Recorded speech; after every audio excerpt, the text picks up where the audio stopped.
Hey everybody, Hello, how are you? I'm good.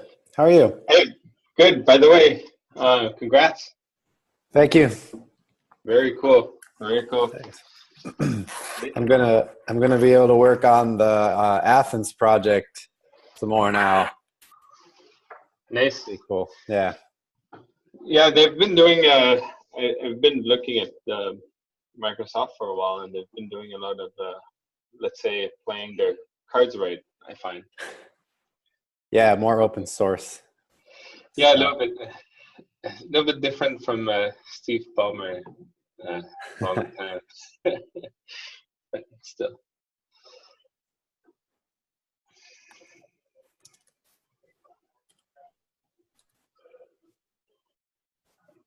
I'm gonna wait a few more minutes for folks to join. No problem.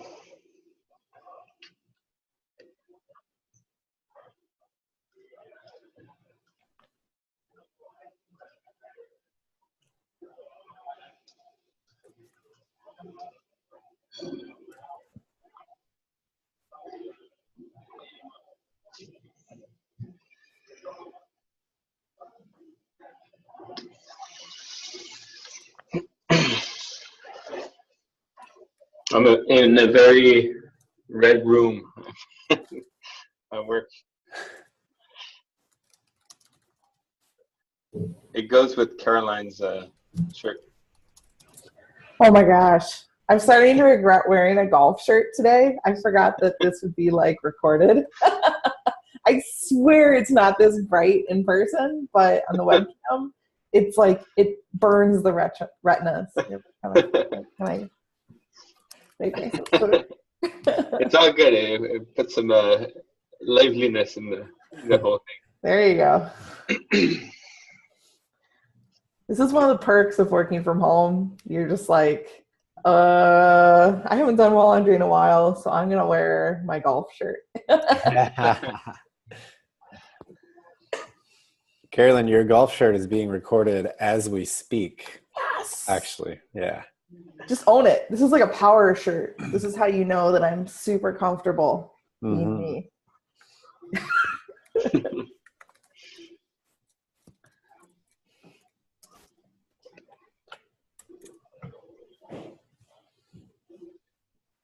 Hello, everyone. Hey Radu. I think it's cool we can get started. There might be like one or two more people joining up soon. I don't know, maybe next couple minutes. Yeah, let's just get started. So this is the second Go Study group. This is really awesome that we were able to do a second and people were interested. So thank you. Thank you for showing up again. So for new folks here, one 30-second overview of this thing. This is just for folks to get together and talk about whatever is interesting to them in the Go community, or learn about whatever is interesting to them in Go. So you don't have to come and do like, with slides and do a public speaking engagement or whatever. This is just for like hanging out and talking about stuff. But if you do have something you want to show it off. That's totally cool too. This is pretty informal. So yeah, that's pretty much all I had for intro. Let me post, there is an agenda document, and I posted that in the Zoom chat. So let me post it again because I don't think Zoom chat has history. So that's the agenda doc for everyone who just joined. We're looking at July 25th, 2017. And there's a bunch of stuff on the agenda. We probably won't get to all of it, but we'll get to as much as we can. So with that, I see a bunch of new faces here. If anyone would like, who wasn't here last time, if you want to introduce yourself, feel free. If not, that's 100% totally cool as well. So I'll leave the floor open for a while if people want to introduce themselves. So I'm Aaron Wislang. I'm a cloud developer advocate. Along with Aaron, I'm working on Go, Kubernetes, Linux, and open source.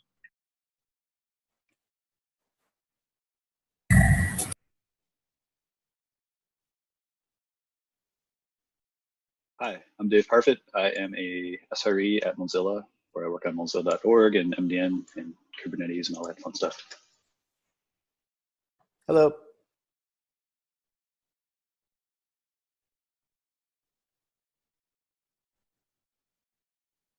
All right. Cool. Shall we get started? Let's do it. So we have, I'm going to the agenda here. There was one, I don't think the person who put code generation on this list is here right now. I don't remember who it was, but I feel like I would see them and know it was them. And they didn't put their name down. So code generation, I think someone had a demo on a code generation tool that they wrote, and I don't know where it is. So I'm going to push that off to next week and try to look back in my notes and figure out who that was and get them to come next week. So we'll move on to the next bullet point. That was a brief overview of the different package managers in Go. So a lot of people asked last week, they knew that there's a new Go dependency manager that's kind of going to be built into the Go toolchain starting in 1.11, and they're calling that modules. But of course, tons of people have been using Glide and DEP and GoDAP and GoVendor and probably more. So that's a huge question. It's like, which one should I use? And we all have our opinions. I have my opinions. Everyone has an opinion, right? So I figured I would ask the wonderful Carolyn Van Slyck to join.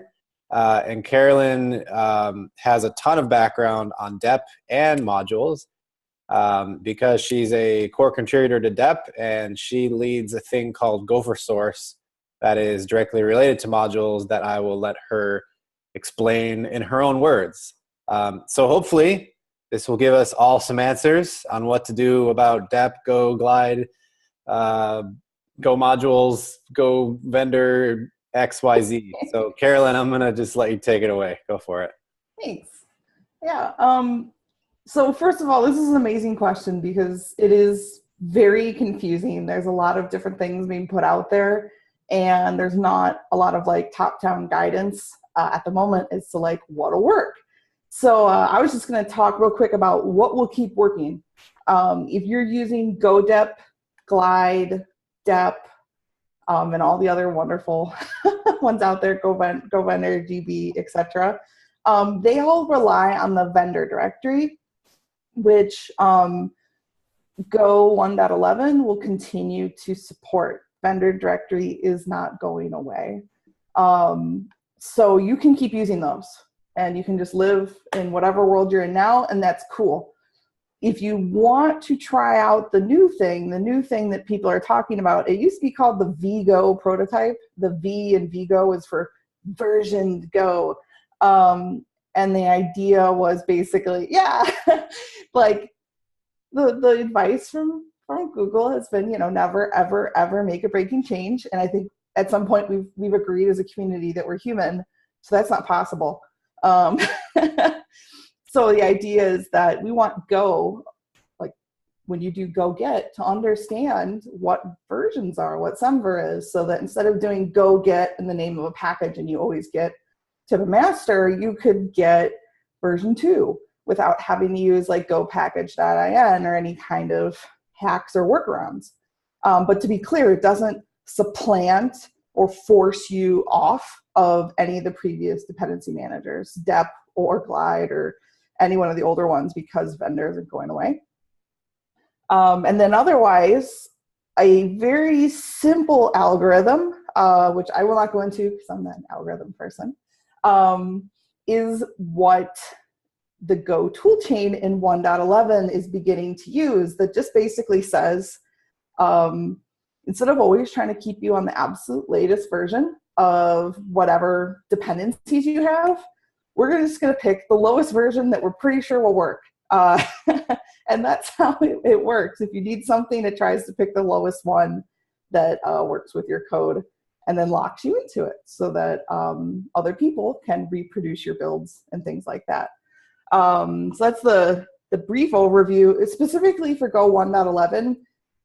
This functionality, Go modules, it's previously called the vGo prototype. Now all the cool people call it Go modules. It's behind a feature flag. So just like the Go vendor experiment in like 1.5 was behind a flag and you had to put that environment variable, turn it on in order to use it, it's the same thing here. So you can continue going on with your life in Go 1.11 and not be impacted by what's going on. But if you're interested in doing some, bleeding edge stuff, and when I say bleeding, I mean it, because it's probably going to keep changing. This is still an experiment. It's just now the experiment is happening directly in the Go upstream code. You can try things out like Go modules, and I'll walk through what that looks like in a sec. Another thing that's really neat that's been added that isn't a prerequisite or whatever, we just kind of got it for free because Russ was feeling nice, is that Go is working on no longer needing the Go path and making you check out your code into the Go path. And so the Go 1.11 acts differently if you're in the Go path or not now. To be honest, that's something that is super confusing. People are giving a lot of feedback on the UX and going like, wow, that's actually confusing. So that may change, but we'll see. So Aaron mentioned Gopher Source. I am not a core Go contributor. I've worked on DEP and that was super fun, but I'm not like a real contributor. No one at Google knows who I am. I like it that way probably. But I decided that I want more control over the, oh, sorry, was there a question? Aaron? Yeah, no, it was just about the, if you can go over a little bit later about the Go path and what has changed and what will change with vGo or modules and not. I might be the only one who really loves the Go path here, but it just feels like I'm organized now. Yeah, I can talk about it a little bit in just a sec. I want to preface it though with the Go team has gotten enough critical feedback about how confusing it is the way it is that I'm not confident that what I tell you will be what happens shipping with Go 1.11. Does that make sense? Yeah. So I don't want to focus on it too much. All right, perfect. I can show a demo later if that's cool, of building an app outside the Go path. Yeah, I was going to show that too. Yeah, go for it. Yeah. Cool. But we can still keep the Go path, right? Yes. Yeah, I'll show you what it ends up looking like. So the Gopher Source project is, I would like more people, myself included, who have strong opinions about how Go should work and what the user experience should be, to be in a position where we can give feedback on that. So I'll be working with the study group and some of the local Go meetups, and we'll be doing a whole thing at GopherCon to get more people to the point where we can contribute to Go and do code reviews and submit proposals and implement them and have a little more equal footing with Google and being able to have impact on this language that we all, rely on for our livelihoods. So I wanted to share my screen. Hey, Carolyn, I have a question about Gopher Source. Sure. How much experience in like programming and Go and various other stuff do people have to have in order to participate in Gopher Source? 0. In fact, the more beginners, the better, because if you are a grizzled veteran who knows the ins and outs of what to do and you never stub your toe on the sharp points about Go, it's going to be easier for you, right, to adapt to things and not like, about Go path, about Go root, about all these other various things and putting the Go bin in your path and whatnot. But people who are brand new to the language even, or brand new to programming, have extremely relevant feedback that you're not going to have forever. You're new now. And so everyone of all experience levels is welcome. If you need help just getting started with Go or whatever, like, you're still welcome. We've got people to help get you up and running. Cool. Because the idea is we want to make the UX good for everyone, not just people who have been doing Go for 5 years. That's awesome. I planted that question, by the way.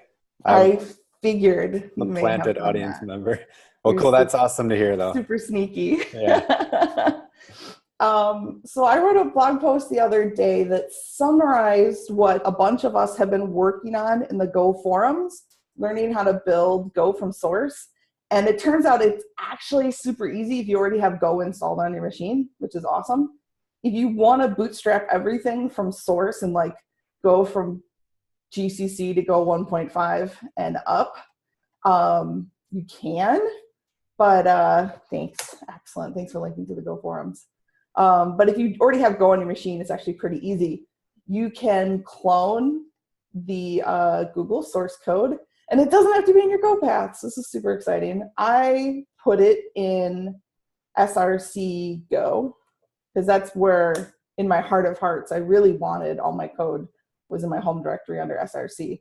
And then the latest changes are in the 1.11 beta 2. You can also just go directly off of master. It's up to you. This one at least is stable. If you go off master, it's probably not going to be stable. And then the kind of walks you through. So if I go into the root of the repository and take a look at it, there's actually no code at the root. I don't know why Google did that, whatever. They made a source directory because they can get away with stuff like that. So if I go into the source directory inside the Go repository, this is where all the Go code is that makes Go work. And what's really cool about Go is it's actually written in Go at this point. So you don't need to know any other language or be a super cool low-level programmer in order to contribute to Go. And there are scripts for both Windows and Linuxy type operating systems. If you just type /make.bash, or if you're on Windows, it's make.bat. And my computer is not super fast, but what it's doing, just to walk you through this, is it's using what's already on my computer. I have Homebrew, which is why you see that really weird path for Go 1.10.3. And it's building Go with it. And then it's building a version of Go that was built with the one that was on my machine, and then it rebuilds itself again with what it just built. And this is called a bootstrapping process. And it assures basically that the language can build itself and doesn't have to rely on something outside of it. And when that's done, it's going to put the Go binary on your machine. Uh-oh, now you all know I'm going to see the doctor in a little bit.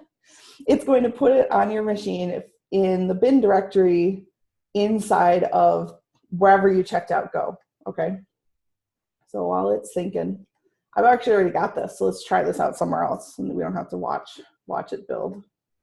So I'm going to change my path and make sure that I have Go in there at the very beginning.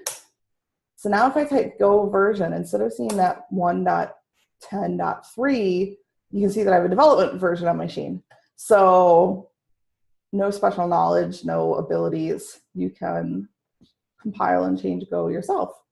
I made a test repo here. Anyone's free to use it. It's in that blog post. And what's inside of that is a super simple hello world, essentially, that relies on an external package, the errors package, which is my favorite in the whole world. And it's already kind of set up and ready to roll so that you can immediately try out your new build of Go and see what Go modules looks like. So if you notice, I don't have a vendor directory, okay? I don't have the errors package in my Go path. Let's make sure, okay? So let's go and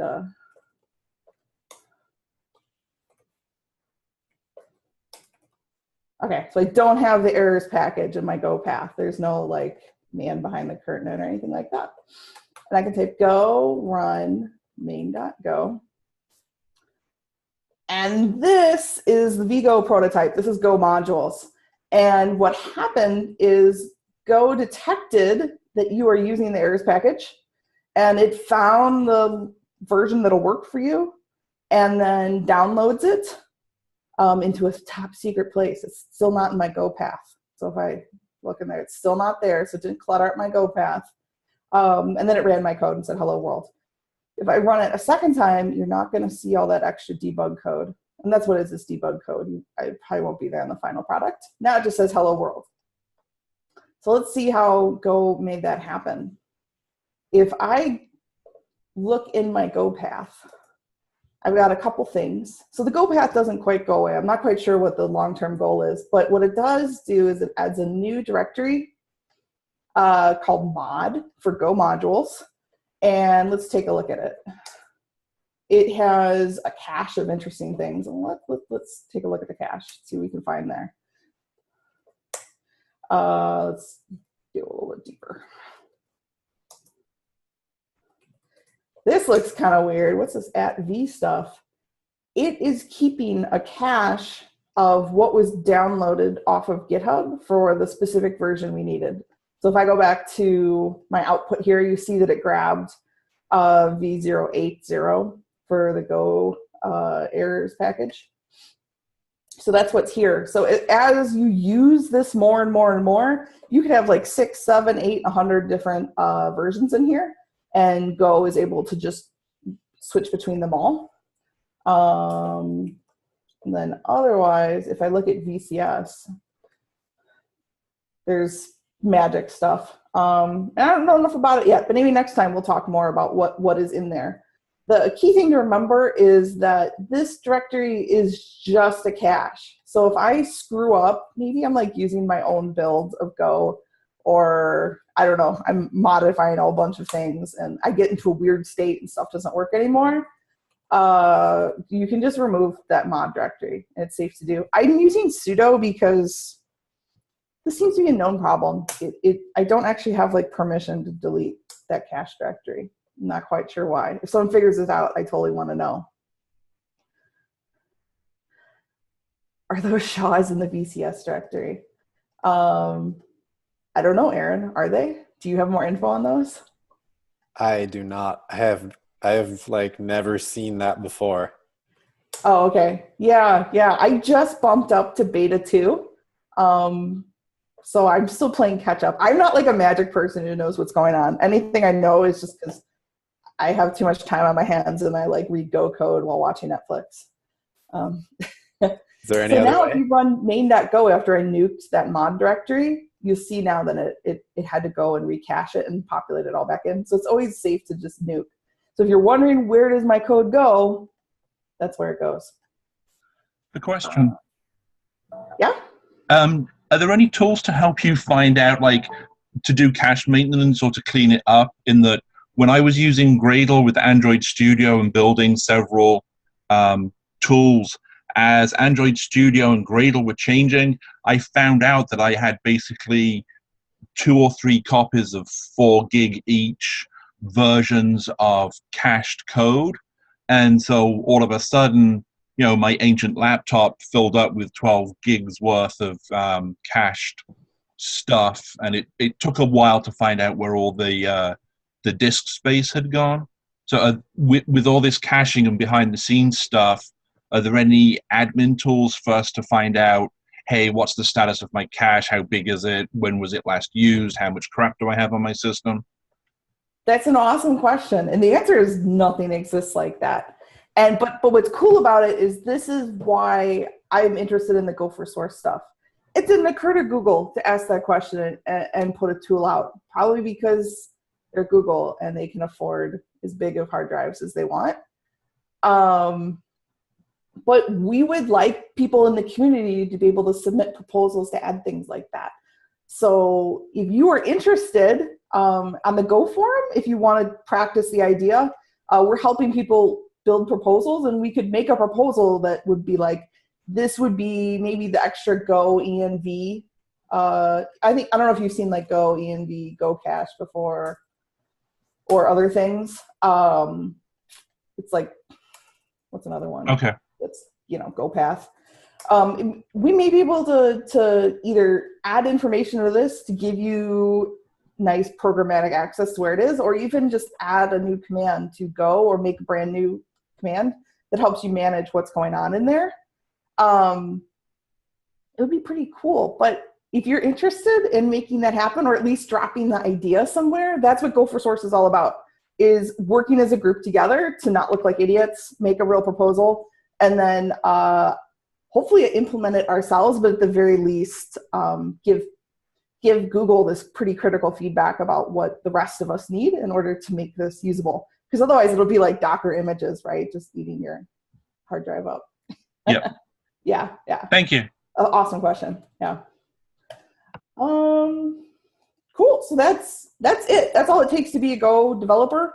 And if anyone else is interested in developing Go or learning it, I'm helping people work on it. We're collecting notes over in the Go forums.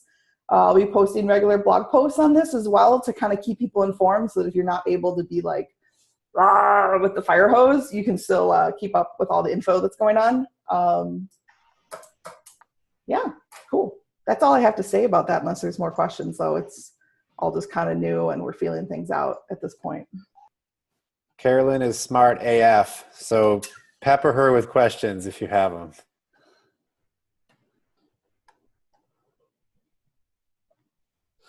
I have one. Yeah. I guess this, if this is putting you on the spot too much, then tell me to shut up. But I was curious, if you had to guess, do you think the Go path will disappear and completely? And if so, when? Oh, wow. I can't answer that. Okay. I know that some people really vocally want it to go away entirely, but there is actually a pretty strong contingent of other people who are pretty happy with it. And it would be a breaking change, I think, to remove some of the lookup semantics of finding things in the Go path. That if they completely remove the concept of it, it would have to go in Go v2.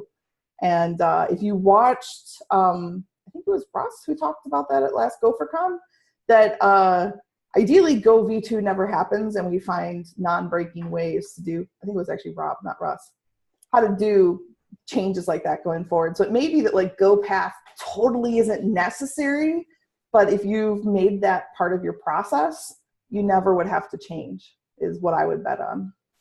Gotcha. I'm going to put some links into the Athens Slack for people who don't know who Rob is and Russ. Thank you.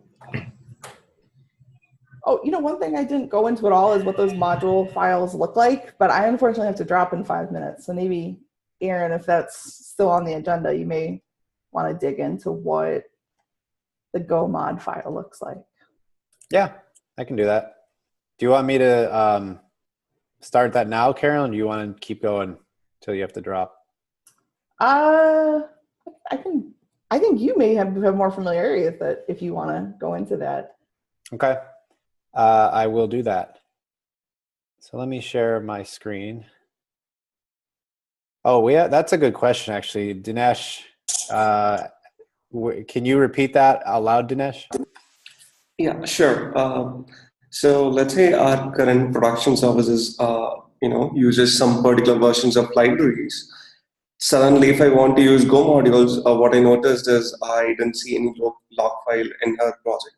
So how do we migrate from the existing project which uses dep to Go modules and still sticking to the versions which was earlier locked so that we don't break anything?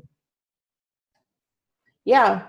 So when you run Go build, it is able to and does automatically detect your Go PKG .toml and lock files. And if you have I never even mentioned what the environment variable is. It's a Go 111 modules true. That's what it looks like. If you have that turned on, it will rip through your dep file, your dep config. I think it also understands glide and a couple other ones too.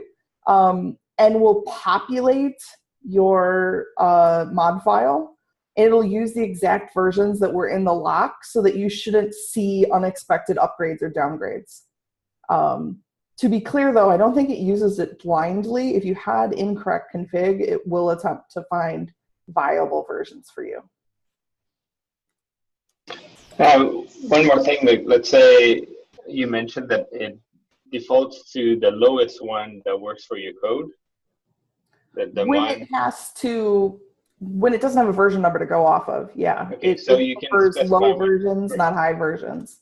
It's an explicit thing to, if you want to stay on the latest and greatest like major version constantly. Otherwise, it avoids bumping you up that, and it likes to keep you basically patched but not jumping minors. And how's the declaration for the version happens? Is it in the import? Oh, probably not. It's a mix about that. Aaron, do you want to get into what that looks like with the import path and the mod file? Sure. Let me share my screen. First, let me make sure I don't have any embarrassing things on my screen. Okay, done.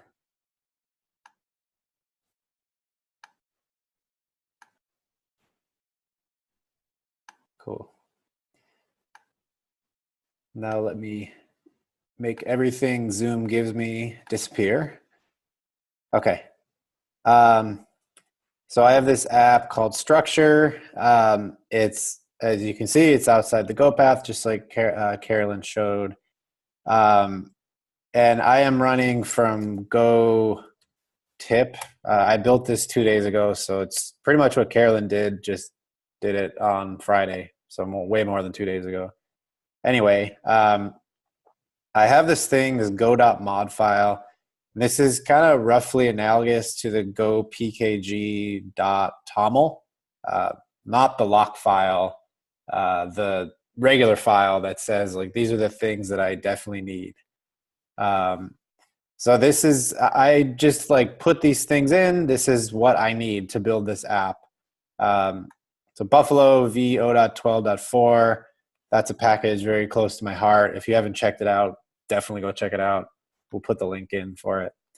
That was a shameless plug for Buffalo. And then just kind of going down the line, right? These are other things that I need like as a top level, things that I import directly in my code. Then like these are actual tags, semver versions that you can go to these repos and like you can see them. Like I'll do one just to like prove it. So we're looking for O.12.4. If we go into here, it's there.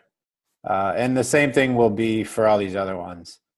But if we go down here to go get doc and tools, they don't have tagged versions. So Go modules lets you do that too. This is not a syntax that you have to remember, and it's definitely one that I at least will never remember. But what I usually do is I will do like go get github.com, blah, blah, blah. And it'll get the latest version at that moment. And it'll dump it into here so that from that point on, you will always build with that version. But like you'll never, unless you manually change your Go mod file, you'll never build with anything else. So that's good. It's like the lock file kind of. But what I haven't tried yet, I have no idea how to do this besides like guessing 5 times and hoping something works, would be like doing your initial go get and then figuring out like what is the syntax on the command line to download that, like a specific SHA that you want. So let me look in chat. Is it possible to like run, I don't know, Vigo or mod, look for possible upgrades automatically instead of going and changing all the semantic tags? Or That's a good question. Carolyn, if you're, Carolyn, do you know the answer to that? What was the question? Is there a way to upgrade? Sam, you should re-ask it. I didn't get it right. Yeah, is it possible to like, you know, at Composer or something, you can like do a Composer update and basically updates all your package, or you can specify which one you want to, you list them in the Composer, let's say Laravel, blah, blah, blah, and then you can update those. Is there something similar for that, or do you have to go and manually change it in the Go mod file for now? The Go command can handle upgrading everything for you or just a single one for you.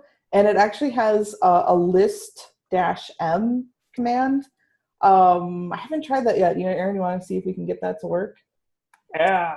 I think there's more flags we're missing here. Normally on the Vigo prototype, when you were using like something from a couple months ago, it would also list like what's the current version that you're using, what's the latest version available from source control. Yeah, there we go. Let's try that. Hey. There we go. Yeah.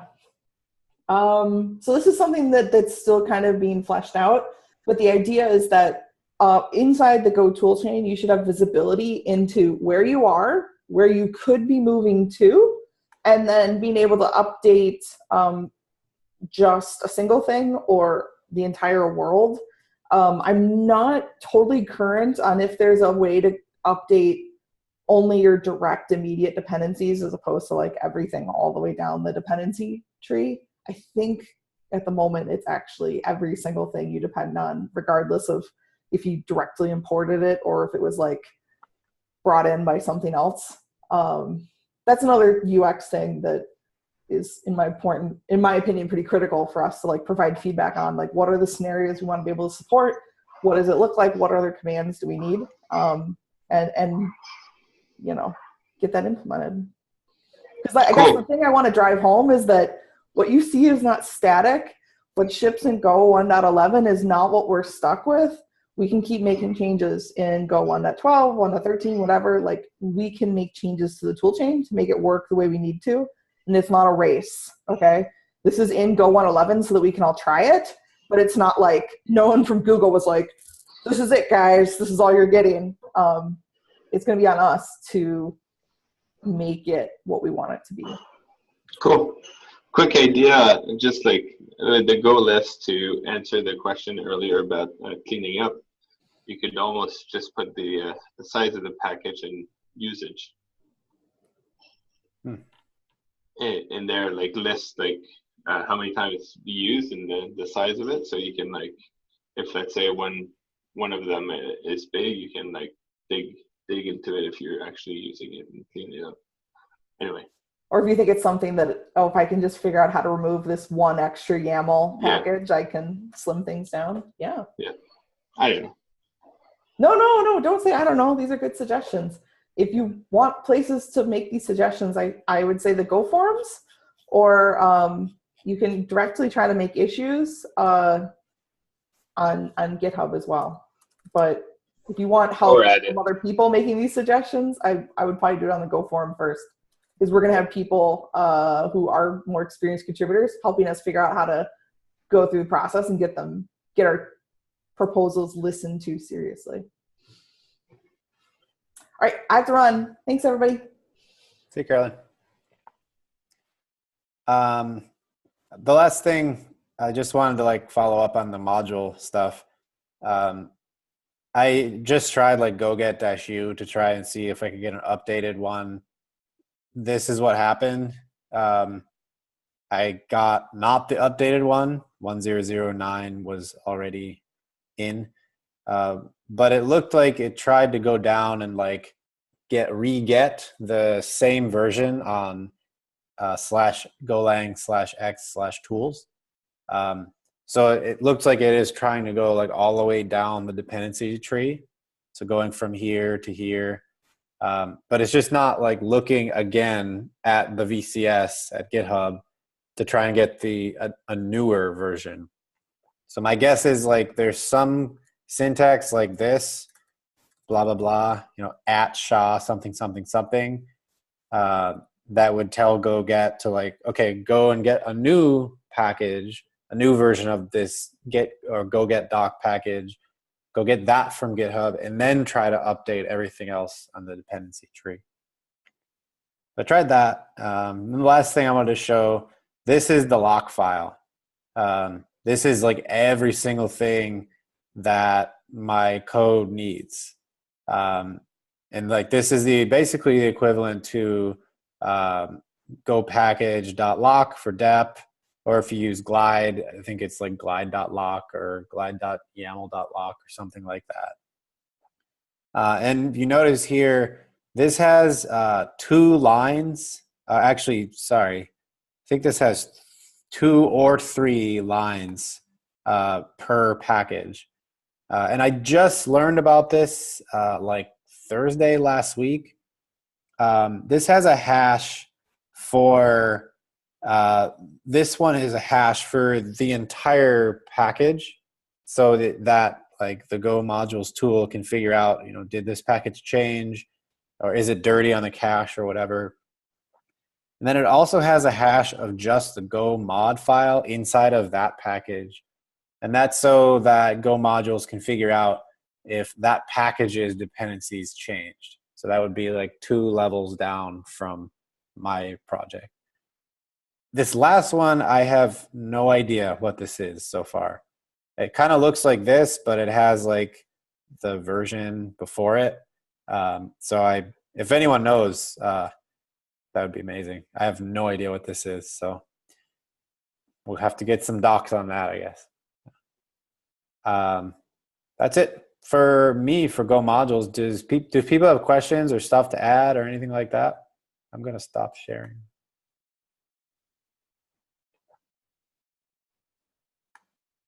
Okay, cool. All right, 20 minutes left. I'm going to go back to the agenda, and Sam, I am going to put you on the spot. You promised that you would do a channel within channel demo. Are you still cool doing that? Yep. Okay. I guess see the sharing the screen. All right. So basically, I extracted last time. I was a little bit scared of showing the whole thing because it was work related, so I didn't know if there was any thing that I shouldn't check. But I extracted the queue for anyone that wasn't there last time. There was can I see everyone? Sorry. Basically it's a little tool that we made, a queue that we made here at Lightspeed to help us have a fast response time for the API, even though our process or the jobs that I call can take quite a long time, up to 20 seconds to execute. So here I put the queue here, and I put it today. So, but anyone's welcome to use it if you want, or look at it, poke at it, and tell me how bad it is. So anyway, this is a little overview. Basically, this is the main queue, and you have a worker.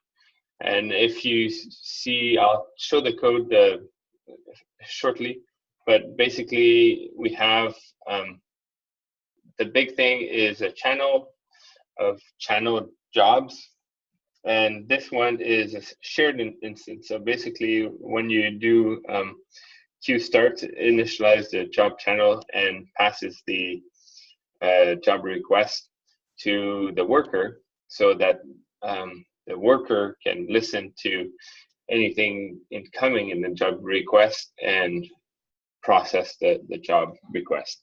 So basically, the only thing that this has is like, this package has is like a function to collect a job, obviously a job interface, and dispatch is just from the collection, it adds the job to the job request, and the worker listens to see if there's new jobs, and when it has a job, it does the job.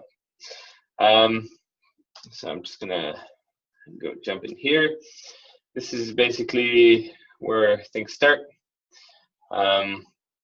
So the max worker, that's one thing that it's not dynamic in terms of the whole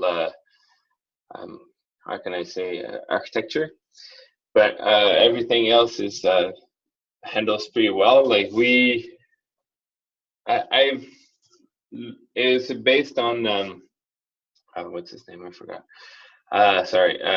Marcio article that you can find here, and he says he handles like 1 million requests per minute. I've never had that much, but we have like around 50 to 150 around per second. So it's working well on a small Google Cloud Kubernetes, I guess, server.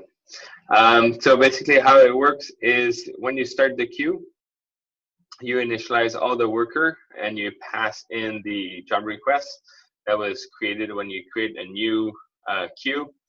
It creates the job request with the max worker that you can have, and then populates, and then it passes with all new worker. I'm gonna show the worker. Oh, hey, Yeah. Samuel, can you make your text bigger somehow? Is that good? Can you do like one more? Yes. More? Is that good? Can That's, people see this? One more? it's good for me. Anyone else want bigger? I Looks guess good, I'm yeah. not gonna show. So basically here, when you start the queue,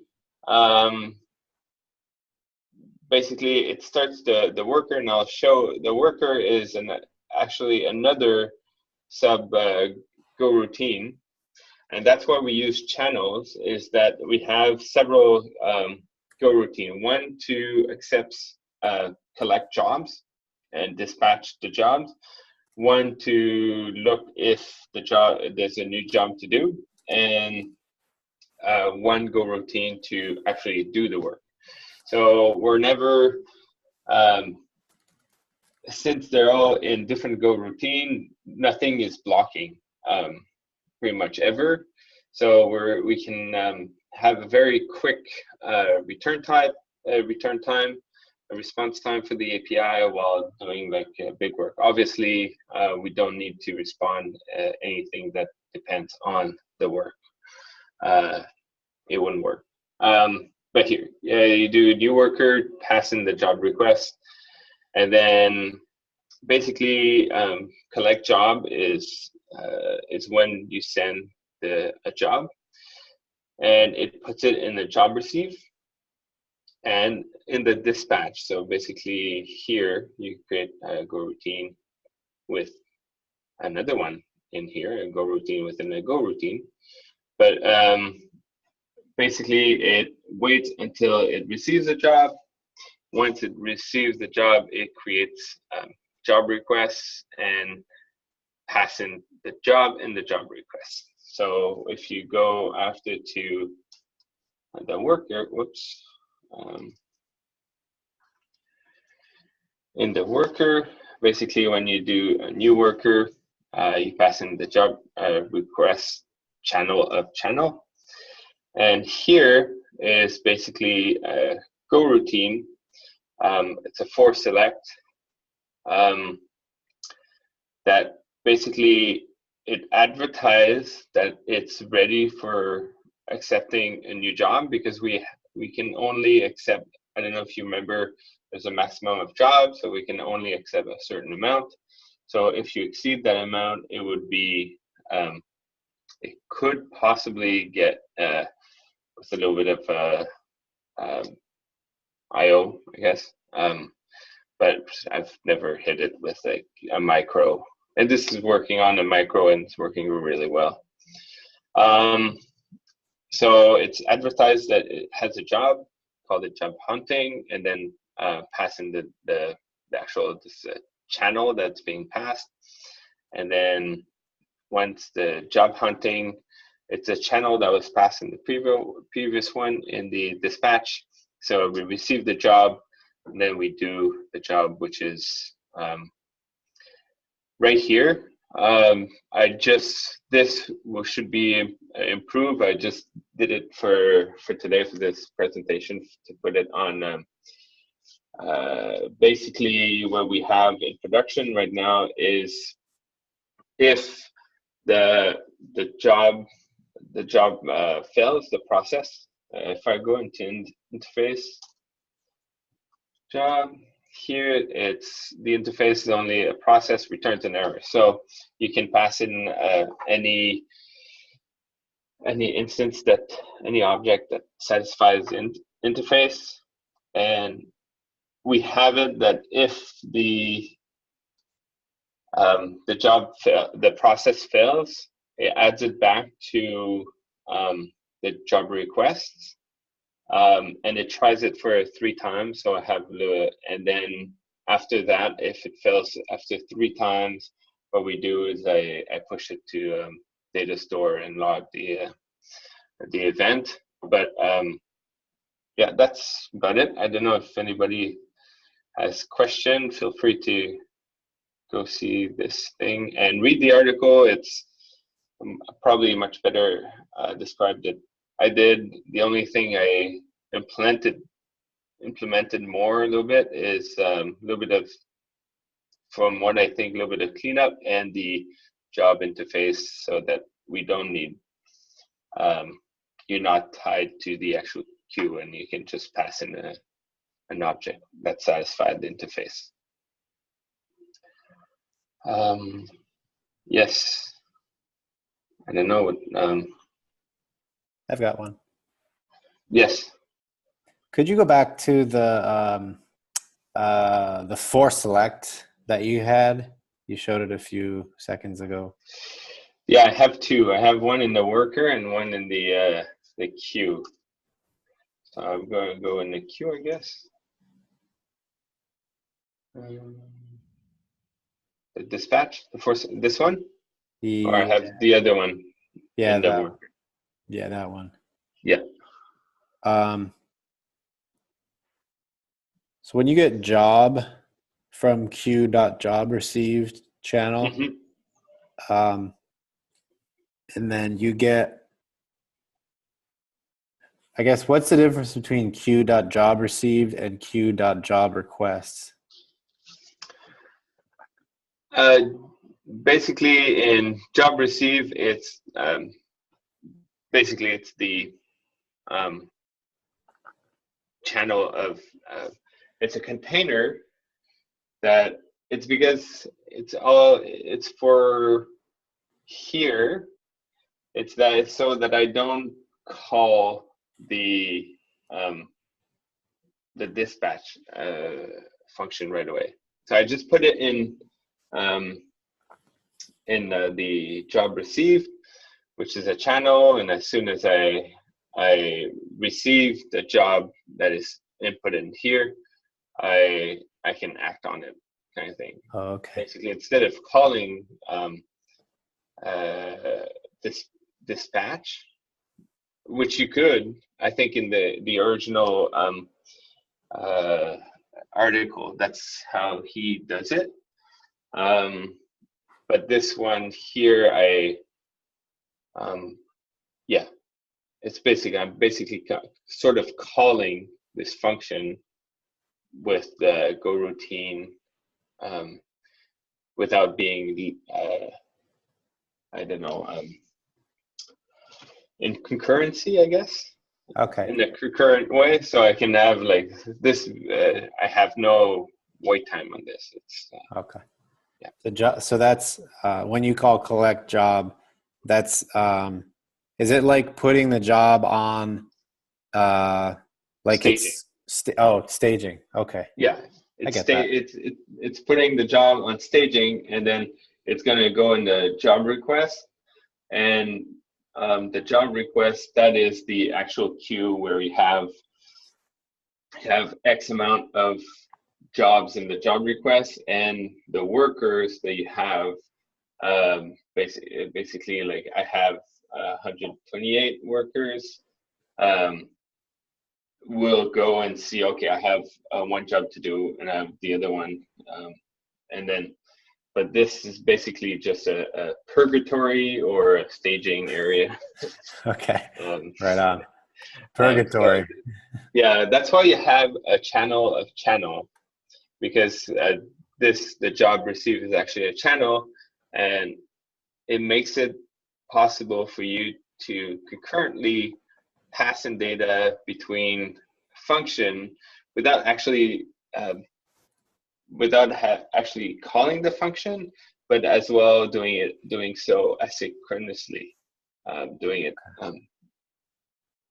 Yes, I'm trying to explain it. Any other questions? This is cool stuff. Who has questions? Anybody? What do you find it most useful for? Me, it's exactly for we have it. We have a bunch of actions that are that requires somewhat a lot of computing or interaction with other APIs that are fairly slow. Like I said, like some of them are take up to 20 seconds, so we cannot offload that to the user, to the end user. So basically what we do is we send all we call it action in jobs. And so we send all the jobs to the queue, and the queue process them. And in some instances, we record the result somewhere else, and the API sort of fetches after, so we can load. So the user has a very quick response time. And would you ever have to get to a stage where you want to distribute it across multiple machines? Is this all stuff that can work on obviously you can work on a single machine, but are you ever going to look at something that requires a distributed task queue? I mean, I've used things like Celery in the past with Python. I haven't used Machinery, which I see is available for Go. But is it ever something you'd have to do? For me, it was like I could have gone with a PubSub, I guess. Job queue and an event. I don't know, this just felt right because I can embed it into, right now we're using it in two of our code base, so the little package is being used. So you can sort of embed it into your application. So, yeah. And I often find without as many moving parts, it seems to be more efficient sometimes if you can do it on one thing. That's what I find is a lot of times, like, yes, PubSub is fun and it works great, but then I have to manage my cluster, my CI, PubSub, data store, and everything, and then it just keeps on adding. So having this little mini queue possibility and asynchronous code to do on that I can sort of quickly import in any package, I find very useful. But definitely, if you want to be sure you have close to 99.9% of no downtime, well, probably Google PubSub is probably a better. But like, there's no, you could run it on multiple machines, and I have it load balanced on several, and there's no, and it scales pretty well. Sweet. So I wanted to try something new for like the last 5 minutes of the study group. I wanted to go around and see if folks have cool packages or libraries that they've seen recently that they might want to just mention or share. Yes, I've seen one.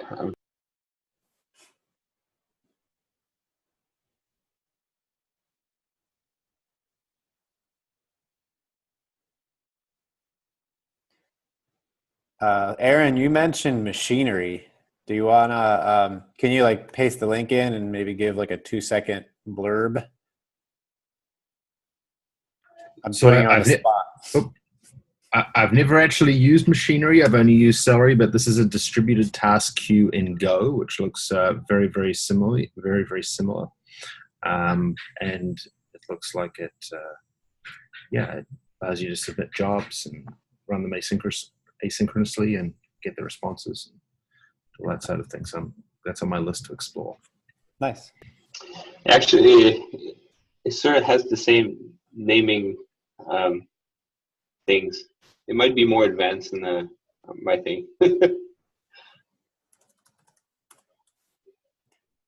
kind of cool. I'll mention one. I kind of mentioned it before when I was talking about Vigo, Buffalo. I'll put the link into the Slack and in the Zoom too for redundancy. Buffalo is like more like a set of packages that give you that sort of Rails-like experience in Go. So it's like they actually have a background task runner of their own, but it's pluggable so that if you wanted to, you could do it with Machinery. But they have, a full-featured web server with routing and template rendering and database. They have an ORM and database migrations. And they even have kind of like the dev pipeline that Rails has too. So I reach for this now when I want to write, even if I want to write like a REST API, I usually just reach for Buffalo because it's just so easy. And the folks behind it are super nice too. One thing I saw, by the way, I love Buffalo too. It's really, it's awesome. It really speeds up things, I find. But the one thing that I saw lately is the Microsoft Quantum Catas. That's kind of cool. I don't know if anybody's doing Code Wars or anything. This is somewhat similar, but for quantum computing, has nothing to do with Go, but I found it's really cool. When are you going to port this over to Go? I don't know how we can do Go. You have like 4 machines, sends the same code to each machine, but each machine handles it like slightly differently. Yeah. Cool. Yeah, Sam, you did a shameless plug for Athens. I'll actually show Athens next time. It's kind of like the server-side version for, or server-side system that Vigo can plug into. I work on that a lot. So yeah, shameless plug. I'll show it off next time. It's actually pretty useful for folks too. All right. Any final comments, packages, stuff that people want to share? I was going to mention that we love Buffalo so much we built a Buffalo Azure plugin. So some of my Go team has done that. So I've dropped that in the chat there too. Right on. Yeah, I'll put that in the Athens or the Go study group chat too, just so we have a collection of links. Okay, awesome. So we're going to, I do not yet know when the next study group will be. I am planning on having it next week at the same time. But myself and Aaron and the rest of the developer advocates at Microsoft are all going to be at a meeting. So I will tweet out and I will paste into the Go study group and send it to everyone by carrier pigeon and everything else. I'll put it on the Google PubSub when the next meeting is for sure. And then I'll tweet it out and I'll put it onto our agenda as well. So for now, plan on having it next week at 10 a.m. U.S. Pacific time, same time, same place, pretty much. And if you don't hear from me, you'll hear from me either way. But if you hear something different, then it'll be different, obviously. So, yeah. So thank everybody for coming. This was really awesome, and I'm so excited to have a third one next week. Thanks a lot. See you, everybody. Thank you, everyone. Thank you. See you. Bye. Thank you, guys.